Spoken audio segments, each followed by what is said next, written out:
no se hace remisión. Volvamos a leer la parte final del versículo 19 y dice: y roció en la parte final el mismo libro y también a todo el pueblo. Bueno, entonces hay una consagración. Aquí el rociamiento es para consagración. Amén. Sí, en Éxodo 24 ya vi la cita, la referencia allí nos habla de lo mismo.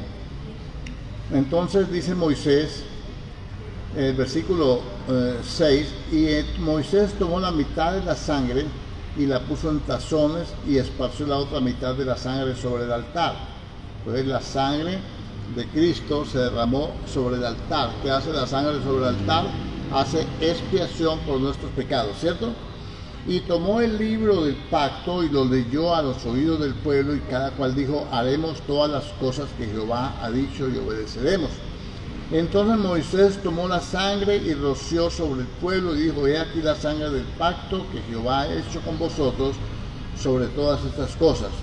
Entonces la sangre, el rociamiento de sangre es una consagración en la cual se consagra el libro, la ley, se consagra los vasos del tabernáculo, se llamaban vasos del tabernáculo, no vasos de beber. Ahí estaban los vasos del altar del incienso, el altar del holocausto, estaban el candelero, estaba el arca, todo lo roció con sangre, porque eran consagrados para el servicio a Dios. Amén. Ahora, ya con esa idea en mente, vamos a seguir leyendo la primera carta de Pedro, porque acuérdense que la mitad de la sangre se puso en tazones para consagrar. Pues a algunos les parecerá raro, dijeron: ¿qué tiene que ver irse por allá en el Antiguo Testamento? Yo quiero explicarle a usted para que usted entienda, porque aquí hay una pregunta que está hablando de los padecimientos. Esta gente está consagrada a Dios, fueron lavados con la sangre, y ahora la sangre está consagrando para el nuevo pacto. Ellos están bajo la ley, ahora ya ese pacto con el sacrificio de Cristo queda abolido y queda un nuevo pacto establecido bajo mejores promesas. ¿No hay?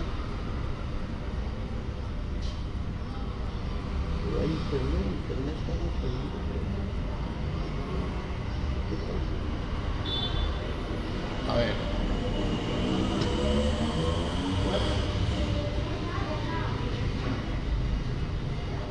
Bueno, ya arrancó. Gloria a Dios. ¿Está hablando? Bueno, dejémoslo así, que se va de acuerdo al operador, va llegando más ligero, más lento. Estamos leyendo el texto que el rociamiento que se hizo sobre el tabernáculo, sobre el libro y sobre el pueblo era para consagrar el tabernáculo a Dios, consagrar los vasos, las partes que componen el tabernáculo estaban siendo consagradas a Dios, rociadas con sangre, con hisopo y con grana, ¿no?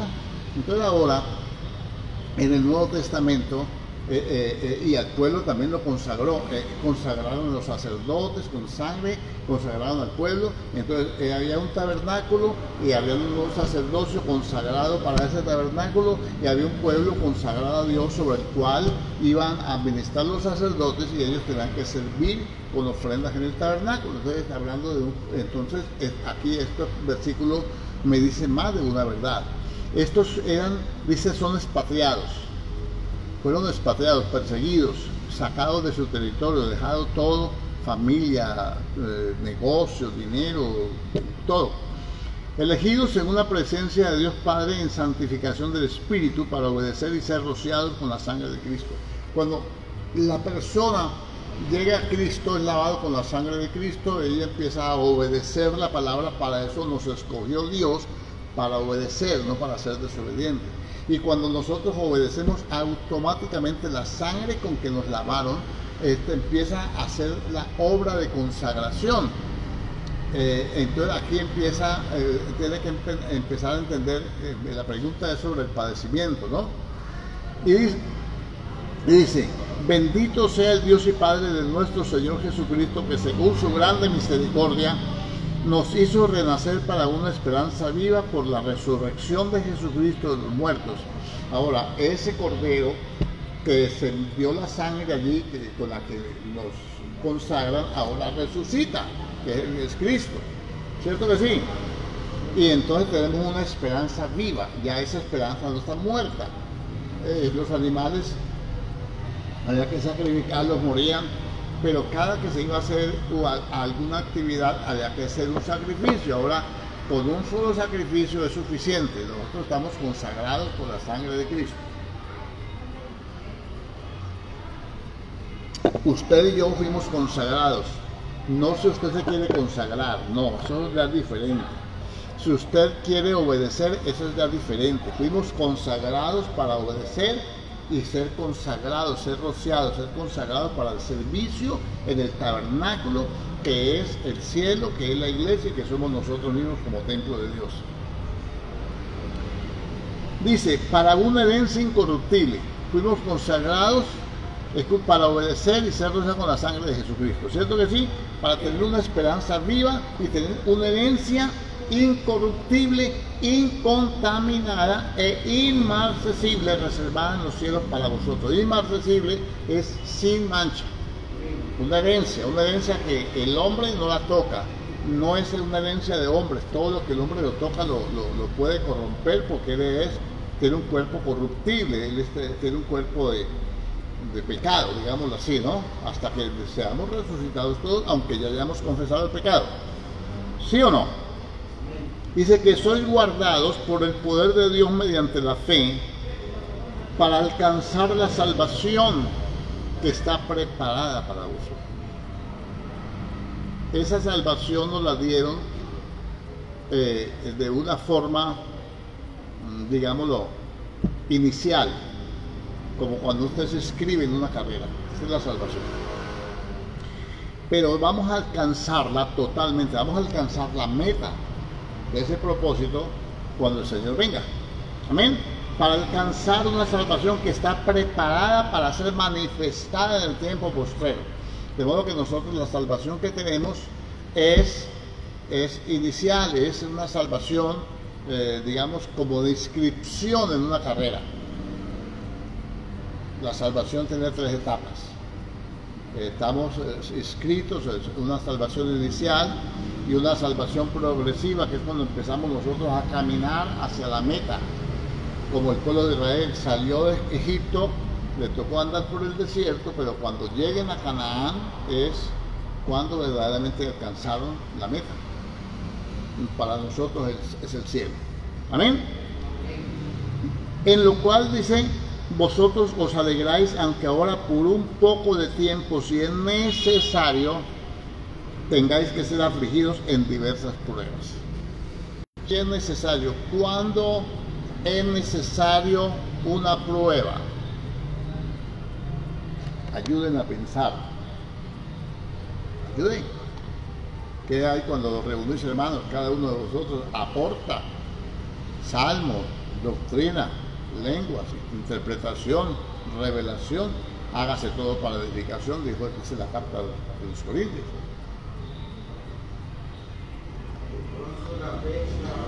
¿Cuándo es necesario probar algo, una persona? Espera. Sí, pero no se me va tan adelante. ¿Cuándo es necesario? Cuando hay que comprobar si lo que nos traen a nosotros es genuino o no. Mire, le traigo esta pulsera de oro. Es decir, vamos a probarla de oro, la somete a una prueba. Algunos usan ácidos, otros usan hasta la batería del carro y toda esa cuestión. Tiene que probarla para comprobar si es genuino. Por favor, usted me puede recibir esto. Voy a comprar algo, pero me puede recibir estos $. Yo los recibo con mucho gusto. Entonces usted me tiene que decir cómo los adquirió, porque tengo que llenar un documento y me tiene que pasar por una máquina o tener un experto, una tinta, algo que determine que eso es genuino. ¿Qué Dios quiere hacer? Esta gente está perseguida. Ahora yo voy a ver si la fe que tiene es genuina. ¿Por qué Dios permitió la persecución? Bueno, Dios no mandó la persecución se dio como una consecuencia de la predicación del Evangelio. Podemos ver una persecución en el capítulo 8 del libro de los Hechos, cuando los judíos se enojaron con la predicación de Esteban y rechinaban los dientes, y él le dijo: incircuncisos de corazón y duros de servir, vosotros como vuestros padres, siempre resistiendo al Espíritu Santo. Entonces esa predicación sacudió el pueblo religioso e hizo que la gente se levantara y se protestaran y lo apedrearan. Y Pablo, que en esa época era Saulo de Tarso, él estaba presenciando y él dio su aprobación. Entonces ese día una gran persecución. Ahora miremos, esa persecución fue una prueba. Fueron escogidos para obedecer y ser consagrados a través de la sangre. Esa persecución del capítulo 8 que le estoy refiriendo aquí es una prueba. Este bien, porque este es el contexto que trae aquí. Estos están expatriados, pero dice que si es necesario hay que hacer una prueba. ¿Por qué era necesario que ellos fueran expatriados?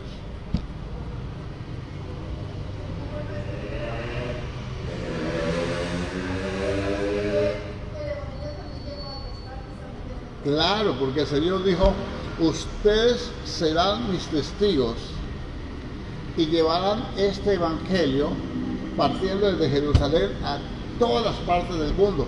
Y ellos estaban muy cómodos en Jerusalén, eran santos, estaban consagrados a Dios, pero estaban bien cómodos. Era necesario probarlos. Si es necesario, me toca afligirlos en diversas pruebas. Amén. ¿Usted lo entiende o se lo leo? ¿Usted lo entiende? Bueno, ahora, el plan de Dios es que el Evangelio salga desde Jerusalén. Lo dice en Lucas, capítulo 24. Déjeme, yo le doy esa cita, creo que el versículo 44, 46. Lucas. A mí me gusta que usted lea la Biblia y marque sus versículos.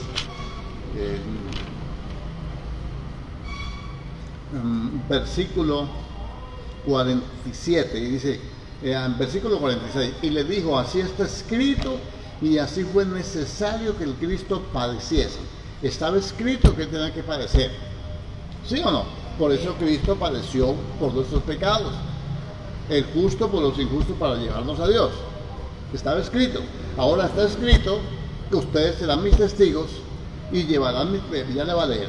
Así era necesario que padeciese y resucitase de los muertos al tercer día, y que se predicase en su nombre, así está escrito, el arrepentimiento y el perdón de los pecados en todas las naciones, comenzando desde Jerusalén. Y vosotros sois testigos de estas cosas, etc. Vamos a ir al libro de Hechos, capítulo 1. Bueno, no, sigamos aquí. Y le dice,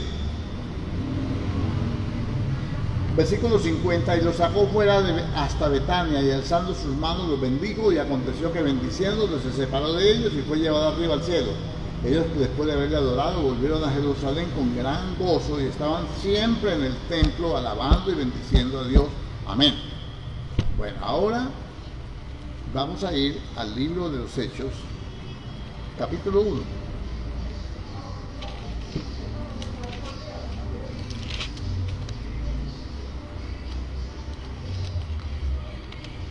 ¿Amén o no?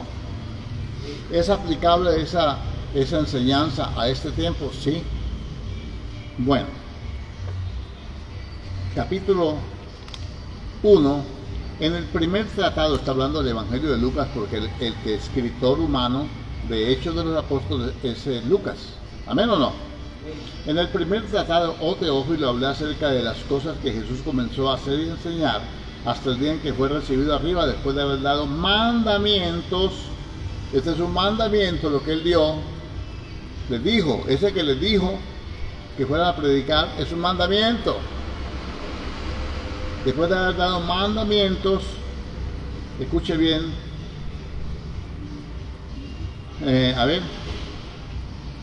por el Espíritu Santo a los apóstoles que había escogido, a quienes también después de haber padecido se presentó vivo con muchas pruebas indubitables, apareciéndoles durante 40 días y hablándoles acerca del reino de Dios.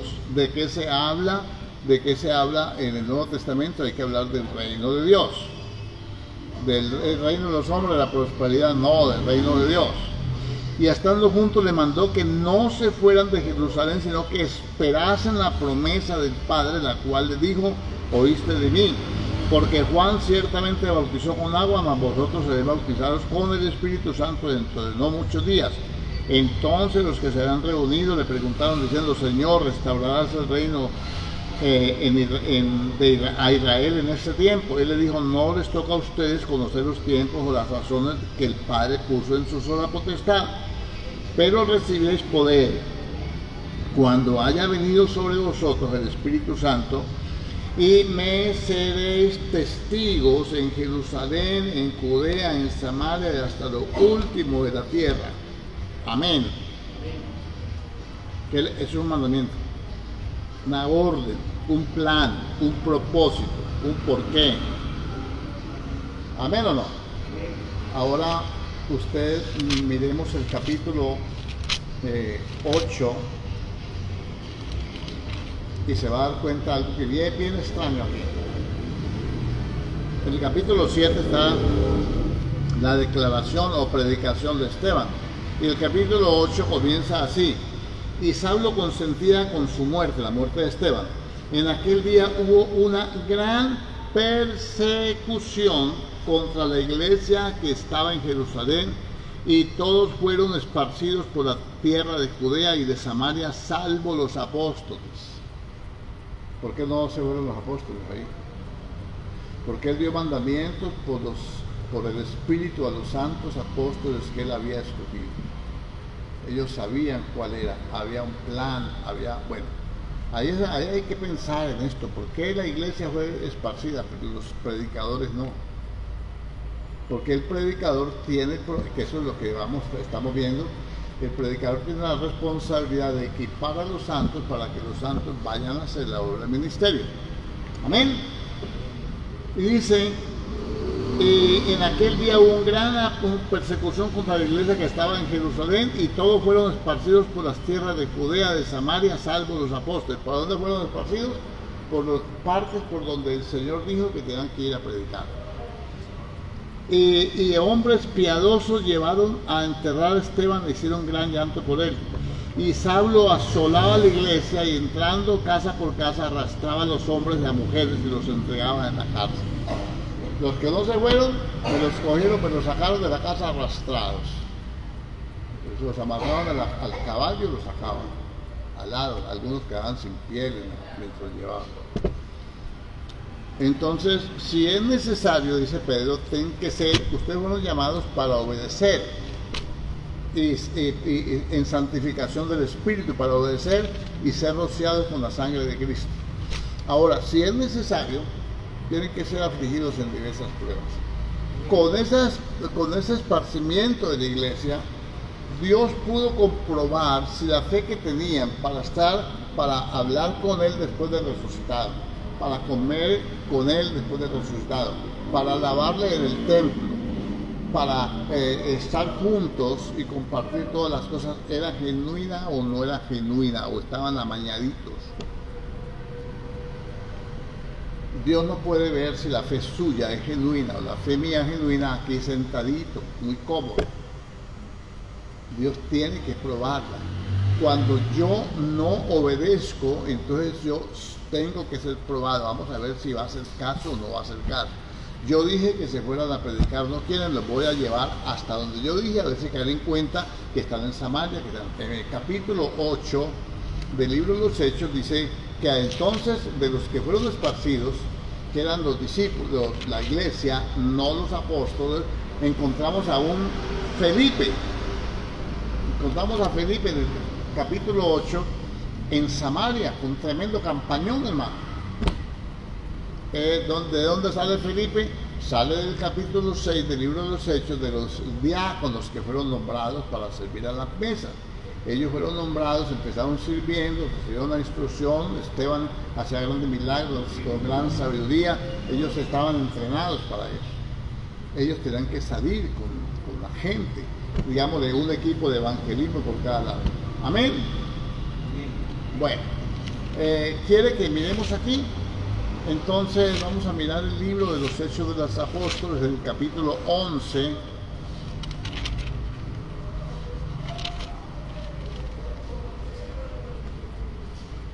Capítulo 11. Ahora bien, verso 19. Los que habían sido esparcidos a causa de la persecución que hubo con motivo de Esteban, a causa del capítulo 8, pasaron hasta Fenicia, Chipre y Antioquía, no hablando a nadie la palabra, sino solo a los judíos. Tienen miedo. Escapa por tu vida. ¿Ven? Como ellos no predicaban sino a los judíos, de lo que les había pasado, les testificaban de que Cristo había resucitado, que consecuente de eso ellos habían sido perseguidos y que ahora miren cómo estaban, y muchos se convirtieron, ¿cierto? Pero a nadie, pero el versículo 20 dice, pero había entre ellos unos varones de Chipre y de Cirene, los cuales cuando entraron en Antioquía hablaron también a los griegos, anunciándoles el evangelio del Señor Jesús. Y la mano del Señor estaba con ellos, y gran número creyó y se convirtió al Señor. Llegó la noticia de estas cosas a oídos de la iglesia que estaba en Jerusalén, y enviaron a Bernabé a que fuese a Antioquía. Antioquía es Siria, Antioquía de Siria. Estos son gentiles. El Señor dijo que iba a bendecir todas las familias de la tierra en Cristo Jesús. Le dijo, ustedes me van a predicar el evangelio del arrepentimiento y el perdón de pecados, iniciando en Jerusalén hasta el último rincón de la tierra, Judea, Samaria, hasta lo último de la tierra. Ellos no lo hicieron, entonces Dios les dio el vehículo para que fueran. El vehículo muchas veces era el tormento. Hay veces, mi hermano, una persona puede ser afligida. Esto es largo de explicar, esto es largo de un tema muy largo, porque tenemos que mirar las diferentes aflicciones. Muchas veces una persona tiene que ser afligida para comprobar si su fe es genuina. Amén. Esta es una aflicción porque Dios tiene un propósito y la iglesia no lo ha entendido. Dios tiene un propósito de guardar la iglesia en este tiempo de pandemia, pero la iglesia no ha entendido. Entonces van a haber muchos creyentes que van a morir en medio de la pandemia. No lo deseo, no estoy profetizando, yo no soy profeta, ni estoy maldiciendo, estoy tratando de interpretar un texto de acuerdo a lo que estamos viviendo actualmente. ¿Por qué? Porque el creyente piensa que porque ya abrieron las iglesias, que ya pasó la pandemia. No. Dios permitió que abrieran, nos ha dado esta bendición de poder congregarnos otra vez para probar si lo que nosotros oramos cuando estábamos en nuestras casas y clamábamos y nos dijeron que había un familiar enfermo, que aquí en el pueblo habían tantos muertos, que a fulano que conocimos, que es vecino, que tiene un almacén, que jugó con nosotros en la niñez y que fue amigo nuestro, que también murió de COVID, y el otro también, y nosotros orábamos y orábamos por nuestra familia, y oramos por nuestra familia, y oramos por nuestros amigos, y oramos por la iglesia, y nos comunicábamos, y estábamos siempre unidos, aunque fuera a través de las redes, a través de un chat o lo que fuera. Ahora va a comprobar si eso que oramos allá es la verdadera vida espiritual que nosotros tenemos, porque seguimos orando. Ahora vamos a ver si es verdad lo que Él dice. Vamos a probar lo que Él dice. Le pongo un ejemplo. Pedro dijo, mi vida pondré por ti. Y el Señor que le dijo, ay, Pedrito, yo lo sé todo, yo soy el primero que vas a negar. Lo nego. Amén. Entonces esa gente era genuina. Ellos fueron probados y resistieron la prueba. ¿Por qué no se habían ido? Porque hay circunstancias en las cuales ellos no son malos cristianos, son expatriados, están siendo perseguidos y había sido fácil librarse de la persecución, que no volver a congregarse, Dice cada uno para sus labores, para su casa, y espérate que esto está caliente por aquí. quédate callado, no me digas hermano, no me digas gloria a Dios. Habría sido una solución, pero ellos por encima de todo, así fueron los mártires en la persecución, que fueron quemados y todo, ¿cierto que sí? En la famosa Santa Inquisición. Entonces, aquí Dios tiene que cumplir su propósito, y usted y yo no vamos a impedir el propósito de Dios. Ejemplo, para este tiempo Dios no quiere que ninguno se pierda, sino que todos procedamos al arrepentimiento. Porque yo sigo usando la transmisión por eso, porque mucha gente fue ministrada, fue sanada, oramos por ellos, algunos sí, a otros no. Eso ya no nos corresponde a nosotros únicamente invocamos a Dios. Del hombre son las disposiciones del corazón, mas de Jehová la respuesta a la lengua. ¿Amén o no? Pero como no podemos ir a la calle porque estamos cohibidos, estamos prohibidos de eso, fuera de eso no se le puede acercar a otra persona y menos quitarse la máscara. ¿Cómo lo van a realizar? Esta es una manera de hacerlo. Amén. Pero usted y yo tenemos que seguir hablándole la palabra a aquellos que podamos, en los momentos que podamos, en los lugares que podamos hacerlo. No podemos ir a tocar puerta a puerta, porque nos van a censurar. No podemos hacer una reunión en el parque porque hacer una campaña evangelística, porque está prohibido la aglomeración de más de 50 personas. Pero con todo y eso, Dios sabe lo que iba a pasar. Dios sabía que iba a haber persecución. Dios sabía Dios sabe lo que el resultado de todas estas cuestiones, que Dios no la envió, pero la permitió y la usa. Entonces aquí usted y yo tenemos que ser sabios y saber que la Biblia está escrita no para contarnos una historia pasada, sino porque no hay nada nuevo debajo del sol. Lo que ayer fue, hoy es, y Dios repite todos los eventos. Versión de las Américas. ¿Amén o no? Pero bueno, entonces no nos pongamos tan trágicos. Entonces aquí hay una prueba. Ahora, hay diferentes pruebas. Hay por ejemplo, esta prueba por la fe, por la obediencia, ¿no? Ellos fueron llamados por obedecer y ser consagrados a través de la sangre de Cristo. Ahora, hay un versículo 2:11 de... ¿Dónde está ese versículo? Primera de Pedro, yo creí que era la primera de Pedro, 11, que dice, o 12, que dice, puesto que Cristo ha padecido por nuestros pecados. ¿Uno qué? Sí. Capítulo... No. Porque Cristo ha padecido por los pecados, el justo por los injustos. Dice que debemos nosotros armarnos del mismo pensamiento. A ver, 4:1. Puesto que Cristo ha padecido por nosotros en la carne, vosotros también armados del mismo pensamiento, porque quien ha padecido en la carne terminó con el pecado, para no vivir el tiempo que resta en la carne conforme a las concupiscencias de los hombres, sino conforme a la voluntad de Dios. Baste ya el tiempo pasado para haber hecho lo que agrada a los gentiles, andando en lascivias, concupiscencias, embriagueces, orgías, disipación y abominables idolatrías. A esto les parece cosa extraña que vosotros no corráis con ellos en el mismo desenfreno de disolución y os ultrajan. Pero ellos darán cuenta al que está preparado para juzgar a los vivos y a los muertos. Porque por esto también ha sido predicado el evangelio a los muertos, para que sean juzgados en carne según los hombres, pero vivan según el Espíritu, según Dios. Mas el fin de todas estas cosas se acerca. Sed pues sobrios y velad en oración, y ante todo tened entre vosotros ferviente amor, porque el amor cubrirá multitud de pecados. Entonces aquí le está diciendo un montón de cosas. Debemos armarnos de este pensamiento. El padecimiento de Cristo terminó con el pecado. Ahora viene también la persecución, cuando hay una persona que insiste y es obstinada en la carne, en seguir pecando. viene padecimiento. El tal se ha entregado a Satanás para la destrucción de la carne y que sea salvo en espíritu. ¿Te acuerdas de eso? 1 Corintios 5. Entonces, quiere decir que Dios no está interesado en la salvación del hombre. Dios va a hacer lo que sea necesario. A unos tendrá que someterlos a padecimientos. Hay otros padecimientos por causa de la obra.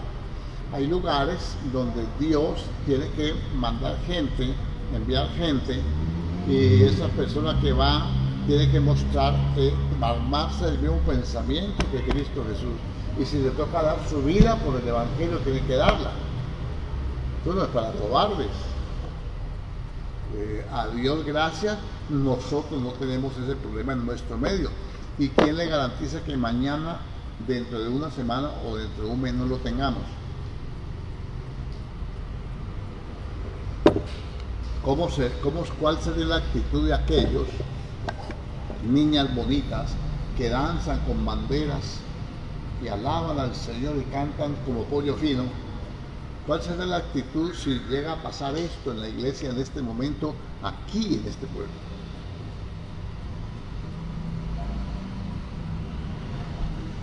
¿Cuántos quedarían? ¿Cuántos negarían al Señor? ¿Cuántos se volverían otra vez a la antigua religión para que no ser molestados? Ahí hay otra causa. Dice así: amados, verso 12, padeciendo como cristianos. Amados, no os sorprendáis del fuego de prueba que os ha sobrevenido, como si alguna cosa extraña os aconteciera. ¿A quién está hablando? A los mismos de la primera carta de Pedro. No nos hemos cambiado el contexto. A los expatriados, elegidos según el conocimiento previo de Dios para obedecer, en santificación del Espíritu, para obedecer y ser rociados con la sangre de Cristo Jesús. A los expatriados del Ponto, Galacia, Bitinia, Capadocia. Amén. Aquí dice: no os sorprendáis del fuego de prueba que os ha sobrevenido, como si alguna cosa extraña os aconteciese, sino gozaos por cuanto sois participantes de los padecimientos de Cristo. Le dice: mire, esto que les está pasando, tómelo toda la carta de Pedro. No me he cambiado de carta para que usted pueda entender, porque esto habla la primera carta de Pedro. Dice, más bien, gócense, no dice que se alegren. Hay una diferencia entre el gozo y la alegría. El gozo de Jehová es mi fortaleza. Cuando yo estoy gozoso en el Espíritu, a ver, deberes cristianos, en lo que requiere diligencia, no perezosos, fervientes en el Espíritu, sirviendo al Señor, gozosos en la tribulación, sufridos en la tribulación. ¿Cierto que sí? Entonces quiere decir que viene la tribulación, y ¿qué tiene que hacer usted? La tribulación que le trae bendición, sí, porque va a ser aprobado delante de Dios. Entonces, ¿está sufriendo? Amén. ¿Usted se goza en estar sufriendo? No, pero está gozoso porque sabe que Dios lo protege, que Dios lo guarda, y que si le toca partir, parte con el Señor, que usted tiene esperanza, una esperanza viva, reservada en una herencia incorruptible, reservada en los cielos, reservada, tiene su reservación allá. Amén. Esto no lo entiende uno sino por el Espíritu, cuando uno ha podido vivir todas estas cosas. Si sois vituperados, a ver, si no gozados, verso 13 lo repito, por cuanto sois participantes de los padecimientos de Cristo, para que también en la revelación de su gloria os gocéis con gran alegría. Si sois vituperados por el nombre de Cristo, sois bienaventurados, porque el glorioso Espíritu de Dios reposa sobre vosotros. Lo vituperan, le dicen de todo, la acusan, lo maltratan y hacen una cantidad de cosas. ¿Por qué? Porque el Espíritu Santo está sobre nosotros. Cuando está sobre nosotros, ¿qué hace? Sobre nosotros, reposa sobre vosotros. El Espíritu del Señor está sobre mí, por cuanto me ha ungido Jehová el Señor para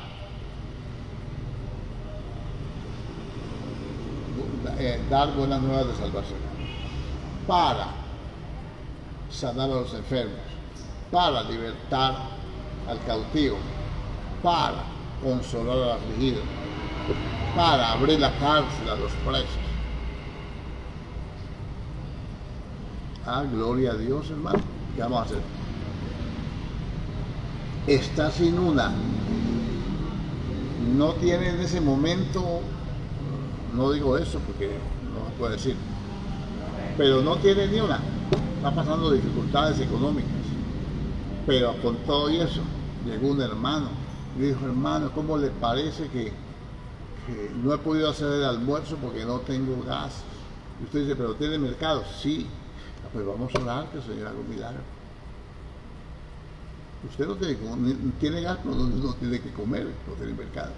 Pero ora por esa persona y al rato la llama. Y dice: hermano, venga, por favor, venga, ya está el almuerzo servido, venga, lo invito a almorzar. Cuando vine, yo no sé, pero ese estuvo aprendió. Y era que me habían cerrado la llave equivocadamente. Un ejemplo. El glorioso Espíritu de Dios reposa sobre vosotros. Entonces, ¿usted se goza o no se goza? ¿Está afligido? Pues sí. ¿Pero tiene gozo? Sí. ¿Eso que le da? Fortaleza. Bueno, le da ánimo de servir a Dios. ¿Cierto que sí? Dice: así que ninguno de vosotros padezca como homicida o ladrón, malhechor o por entrometerse en lo ajeno. Usted debe padecer no por homicida, por odiar a otro. El que odia a otro es homicida. ¿Me comprende? Ni por malhechor, por hacer las cosas malas. Ni por metiche. Ni por chismoso. Debe sufrir por la causa de Cristo. Ni por entremeterse en lo ajeno, porque están metiéndose en lo que no le importa. Que me dijeron que esto, que lo otro, que no me quieren, que me echaron de trabajo. ¿Por qué lo echaron? Por metiche. No padezca por eso. Pero si alguno padece como cristiano, no se avergüence, sino glorifique a Dios por ello. Porque es tiempo de que el juicio empiece por la casa de Dios. Y si primero comienza por nosotros, ¿cuál será el fin de aquellos que no obedecen el Evangelio de Dios? Y si el justo con dificultad se salva, ¿dónde padecerá el impío y el pecador? Entonces, de modo que los que padecen según la voluntad de Dios. Por ejemplo, encomienden sus almas al fiel Creador y hagan el bien. ¿Es la voluntad de Dios que suframos? Hay veces sí. La voluntad de Dios era llevar el Evangelio hasta que ellos fueran testigos de su resurrección y que se predicase el Evangelio. Amén. Esa era la voluntad de Dios. Por causa de hacer la voluntad de Dios, ellos padecieron persecución. Ustedes le dicen, Dios dice, no mentir. Y usted, por causa de decir la verdad, lo echan del trabajo. A veces la suegra no le vuelve a hablar, su familia no lo determina. Ese me aventó, ese no sé qué, no sirve para nada, ese es un religioso. Perdió la familia por decir la verdad. No se avergüence por eso. Glorifique a Dios y encomiéndese a Dios. Amén. Por causa de la justicia, no por causa de mal comportamiento. Bueno, hay otra cantidad de cosas que no nos alcanza el tiempo para tomarlas aquí. Entonces, aquí en esta carta de Pedro, vamos a ir a Santiago. Antes de Pedro está Santiago, en el capítulo 5, nos habla sobre la necesidad de orar.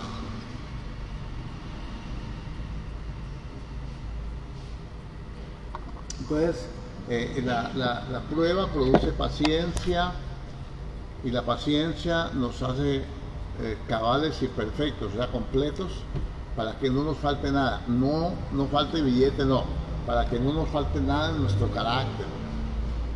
Amén. Así lo dice Santiago. Leamos un poquito ahí el capítulo 1.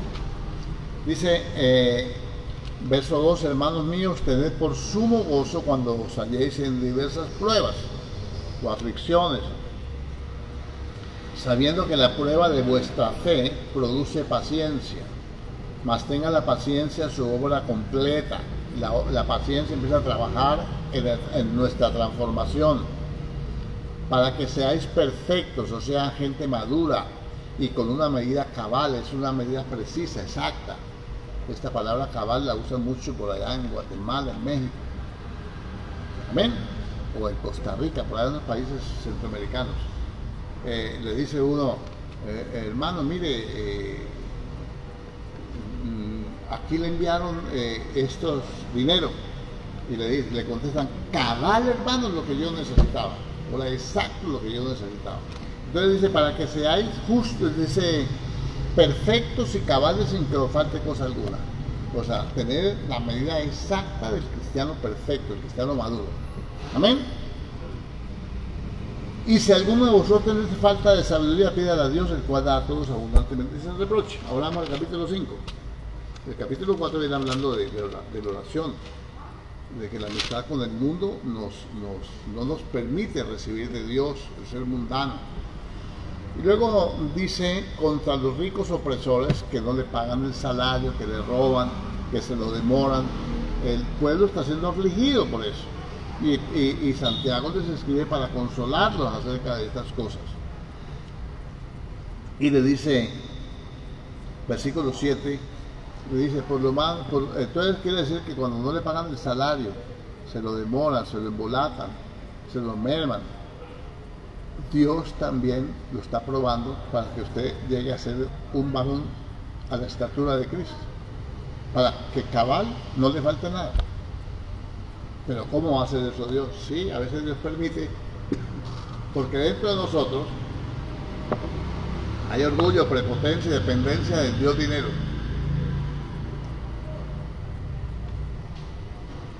Dios puede permitir que una persona próspera quede más quebrado que un bulto de canela, para que se dé cuenta. Y dice, por tanto, hermanos, tened paciencia hasta la venida del Señor. ¿Hasta cuándo tienen que tener paciencia? Mirad cómo el labrador espera el precioso fruto de la tierra, aguardando con paciencia hasta que reciba la lluvia temprana y la tardía. El labrador viene, planta su arbolito ahí, hace su siembra, y al otro día lo viene a recoger. Es que ayer sembré, vamos a recoger. No, hermano, eso requiere sembrar.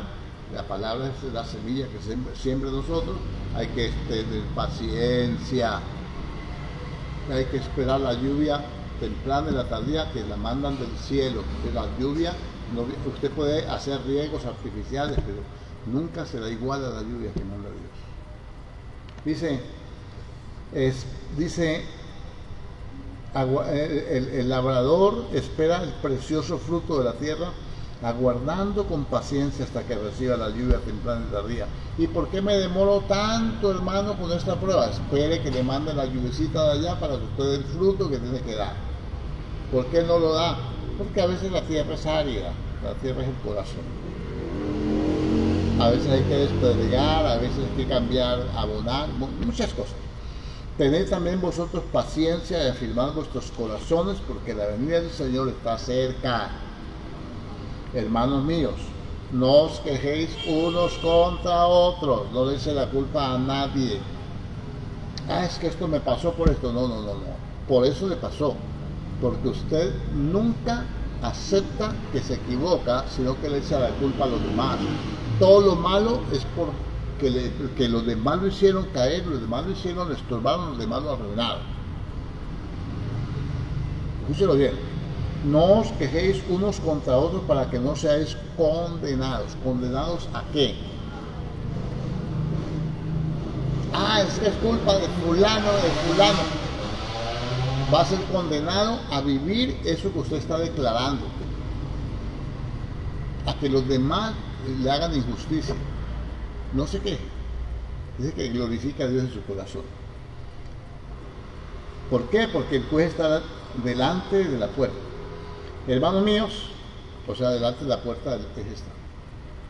Él está oyendo todo lo que usted y yo hablamos. Amén. Recuerda que hay un versículo en Proverbios que dice: el que abre mucho la puerta busca su propia ruina. Otra versión, atérrese. ¿Cómo dice otra versión búlgara? Dice: el que abre mucho la jeta busca que se la rompan. ¿La ha leído? Lean ese versículo.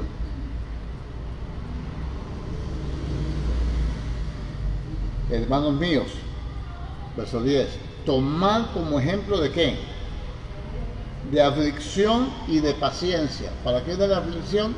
La aflicción viene para ejercitarnos en la paciencia. ¿Para qué? Para que seamos justos y cabales y que no nos falte cosa alguna. Y de paciencia, tomad como ejemplo de aflicción y de paciencia a los profetas que hablaron en el nombre del Señor. Y aquí que tenemos por bienaventurados a los que sufren. ¿Habéis oído de la paciencia de Job? Esto es el fin o la finalidad o el propósito del Señor. Habéis visto que el Señor es muy misericordioso y compasivo. Job quedó en una situación crítica. Los amigos le acusaban de que él había pecado, que era el pecado que lo tenía así. Él dijo, aunque... ¿Y cómo terminó? Los que lo acusaban terminaron en problemas con el Señor. Termina el libro de Job diciendo: ¿cómo no tuviste temor de hablar mal de mi siervo Job? Él va a orar por ustedes para que se les quite lo maluco. Y Job fue restaurado porque el Señor es muy misericordioso. Le dio una nueva familia y le multiplicó 7 veces. O sea, tuvo una restauración plena en todas las áreas. Amén. Y sufrió un tiempo. ¿Por qué?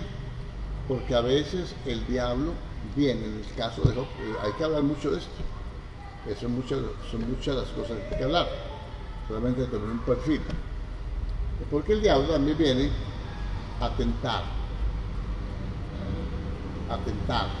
Y cuando usted está en la tentación así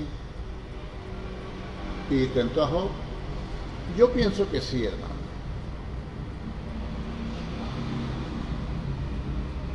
¿Él tenía un hombre de fe? Sí. Ahí dice Santiago que debemos considerar la conducta de los profetas. Yo creo que sí. Pero Job dijo: lo que yo temía, eso me vino. Él tenía temor. Él decía: ofrecer holocaustos todos los días. De pronto, él no lo sabía, tenía dudas. De pronto tenía dudas. Por favor, no dude de sus hijos, no dude de su familia. A lo mejor no llega hoy, a lo mejor anda borracho, a lo mejor está echando humo como tren viejo. Deje eso. Porque todo lo que no proviene de la fe es pecado. Romanos capítulo 14, último versículo del capítulo 14. Léamelo rápido que nos vamos.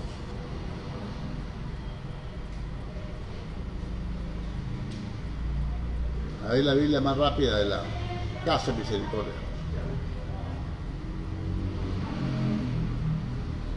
¿Nadie? El último verso. Sí. Es condenado, porque no hace con fe, y todo lo que no proviene de fe es pecado. El que duda sobre lo que come, peca y es condenado. Entonces, ay, yo no me como eso, ¿y qué tal si me duele el estómago? ¿Qué tal si me duele? ¿Qué tal si me intoxico? ¿Qué tal si me engordo? ¿Qué tal? Entonces está dudando de lo que está comiendo. Eso es pecado. ¿Sabía usted eso? Que todo lo que no proviene de la fe es pecado. Debo hablar con seguridad. No que de pronto uno no sabe en qué malos pasos anda este muchacho, uno no sabe. Pues si no sabe, pregúntale al Espíritu Santo, clámame y yo te responderé. Pero no se ponga a dudar, a pecar contra Dios y después queda condenado. ¿A qué? Aquello que usted de paso lo dejó, lo que temía, eso le vino. De pronto estos muchachos habían rendido a Dios y llegó el diablo y los mató a todos. ¿Habían ofendido a Dios o no? Yo no sé, pero es una enseñanza. Ay, es que yo no sé, es que a mí me parece que él, que anda con otra, que anda con la misma, yo tengo mis dudas, está pecando. No peque más. Todo lo que no proviene de la fe es pecado, arrepiéntase. Nos mandó a predicar el arrepentimiento y el perdón de pecados. ¿Sí? Padre Celestial, en el nombre de Jesucristo, te damos gracias, Dios eterno, el maravilloso Rey de Reyes, Señor de los Señores. Tuya la gloria, tuya la honra, tuya la alabanza y tuya, Señor, la adoración. Señor, aquí estamos, Dios, para aprender de ti. Gracias por tu palabra, gracias por tu amor y gracias por tu fidelidad. Ayúdanos, Señor, a entender, Señor, tu misericordia y tu verdad. Ayúdanos a comprender, Señor, tu fidelidad y ayúdanos, Padre Dios Todopoderoso, para honrarte y bendecirte sabiendo de quién hemos aprendido, que la voluntad tuya es que ninguno se pierda, que la voluntad tuya es que tengamos salud y que seamos prosperados así como prospera nuestra alma. En el nombre de Jesús, muchas gracias. Yo bendigo cada hermano, Señor, declaro bendición, sanidad, liberación para cada uno de nosotros, en el nombre de Cristo Jesús. Amén. Bueno, quedó una pregunta, porque esta es muy extensa, y esta es igual de extensa. ¿Qué pasa con un cristiano enfermo que ora, ruega, pero no se manifiesta la sanidad? ¿Ya no hay sanidad? ¿Ya no hay fe? ¿O la oración no está bien enfocada? ¿O qué pasa? ¿Por qué sigue una persona afligida por una enfermedad? Esto también tiene una respuesta bíblica que nosotros podemos corregir. Todas esas cosas. ¿Amén? Amén. Y por eso tenemos que congregarnos. Mañana, con la ayuda del Señor, vamos a hablar de esto, de este punto, porque es parte de la enseñanza que voy a dar. Dios les bendiga. Mañana a las 7 de la mañana tenemos tiempo de clamor. Están invitados.